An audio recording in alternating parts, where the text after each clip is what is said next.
ఇక కరీంనగర్లో కేంద్ర మంత్రి బండి సంజయ్ ఇంట్లో పోలీసులు తనిఖీలు చేపట్టారు. బండి భగీరథ కోసం పోలీసులు గాలిస్తున్నారు. కరీంనగర్ జ్యోతినగర్లో బండి సంజయ్ నివాసంలో కరీంనగర్ 2 టౌన్ సిఐ సృజన్ ఆధ్వర్యంలో తనిఖీలు చేస్తున్నారు.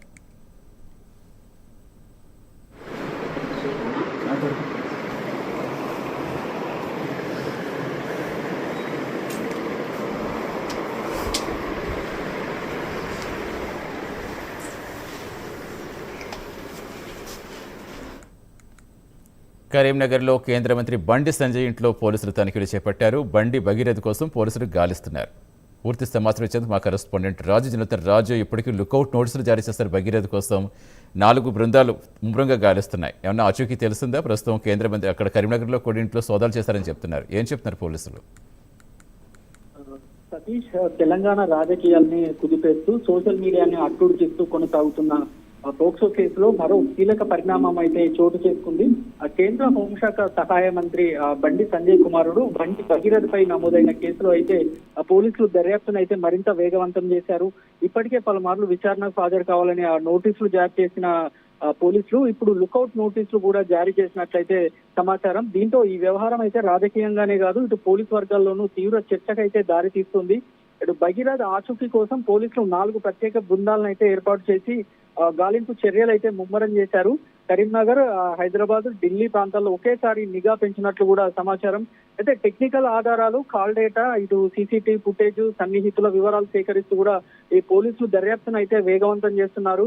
కేసు నమోదైన తర్వాత నుంచి భగీరథ అందుబాటులోకి రాకపోవడంతో పోలీసులు ప్రతి కదలికపై అయితే ప్రత్యేక దృష్టి పెట్టినట్లయితే తెలుస్తుంది. ఇదే సమయంలో ఇటు కరీంనగర్ 2 టౌన్ సిఐ సుజన్ ఆధ్వర్యంలో పోలీసులు కరీంనగర్ లో పట్టణంలోని ఇటు జ్యోతినగర్ లో కేంద్ర మంత్రి బండి సంజయ్ నివాసానికి అయితే చేరుకొని తనిఖీలు నిర్వహించడం అయితే ఇప్పుడు రాష్ట్ర వ్యాప్తంగా సంచలనంగా మారింది. భగీరథ ఆచూకీ కోసం ఇంట్లో సోదాలు నిర్వహించిన పోలీసులు అయితే అక్కడ కుటుంబ సభ్యులతో మాట్లాడి ఆ సమాచారం సేకరించినట్లయితే తెలుస్తోంది. అయితే ఈ తనిఖీల సమయంలో భగీరథ ఇంట్లో లేడనే సమాచారం బయటకు రావడంతో ఇటు పోలీసులు గాలింపును అయితే మరింత ముమ్మరం చేసినట్లయితే తెలుస్తోంది. ఇటు పోలీసుల ఈ చర్యలు రాజకీయ వర్గాల్లో కూడా ఒక రకమైన తీవ్ర చర్చకైతే దారితీస్తున్నాయి.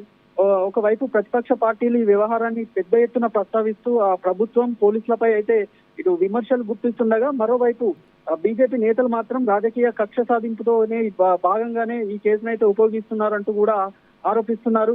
దీంతో ఈ వ్యవహారం ఇప్పుడు కేవలం క్రిమినల్ కేసుగా కాకుండా రాష్ట్ర రాజకీయాల్లో ఒక హై వోల్టేజ్ అంశంగా అయితే మారింది. ఈ సోషల్ మీడియాలో కూడా ఈ కేసుపై భారీ చర్చ కొనసాగుతుంది. భగీరథ ఎక్కడున్నాడు, ఆ పోలీసులు ఎందుకు ఇప్పటి వరకు ఆ అదుపులోకి తీసుకోలేకపోయారు, ఇటు లుకౌట్ నోటీసులు జారీ చేసిన తర్వాత ఆ తదుపరి చర్యలు ఏంటి అనే ప్రశ్నలు అయితే ఇప్పుడు తీవ్ర చర్చకైతే దారితీస్తున్నాయి.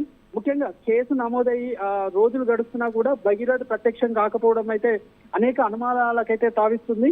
ఇక పోలీసు వర్గాల సమాచారం ప్రకారం అయితే భగీరథ కోసం రాష్ట్రం బయట కూడా నిఘా పెంచినట్లయితే తెలుస్తోంది.